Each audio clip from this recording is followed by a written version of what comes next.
আজকের আবহাওয়ার খবর জানতে চলে যাচ্ছি সহকর্মী ফারিহা সাজনীনের কাছে। ফারিহা, আজকের আবহাওয়া নিয়ে আপনার কাছে কি তথ্য আছে আমাদের জানান।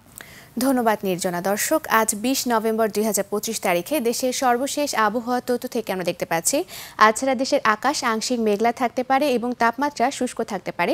সেই সাথে দিন ও রাতের তাপমাত্রা প্রায় ১ থেকে ২ ডিগ্রি সেলসিয়াস কমে যেতে পারে এবং আগামী ২২ নভেম্বর ২০২৫ তারিখ নাগাদ দক্ষিণ পশ্চিম বঙ্গোপসাগরে একটি লঘুচাপ সৃষ্টি হওয়ার সম্ভাবনা রয়েছে। বর্তমানে বিশেষ কিছু অঞ্চলের তাপমাত্রা যদি আমরা দেখে থাকি তাহলে সিলেটে রয়েছে ২৩ ডিগ্রি সেলসিয়াস, ঢাকায় রয়েছে ২৬ ডিগ্রি সেলসিয়াস, কুমিল্লা ও বরিশালে রয়েছে যথাক্রমে ২৫ ও ২৪ ডিগ্রি সেলসিয়াস।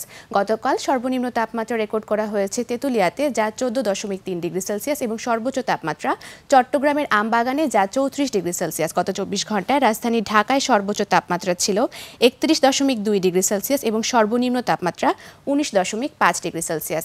আজ ঢাকার আকাশ আংশিক মেঘলা থাকতে পারে এবং উত্তর অথবা উত্তর পশ্চিম দিক থেকে ঘন্টায় ৮ থেকে ১০ কিলোমিটার বেগে বাতাস প্রবাহিত হতে পারে। আজ সকাল ৬টা অনুযায়ী ঢাকার বাতাসের আপেক্ষিক আর্দ্রতা নির্ণয় করা হয়েছে ৮৮% এবং আজ ঢাকায় সূর্যাস্ত হবে সন্ধ্যা ৫টা বেজে ১১ মিনিটে। দর্শক, এ ছিল আমাদের আজকের আবহাওয়ার তথ্য। ফিরে যাচ্ছি নির্জনার কাছে। নির্জনা।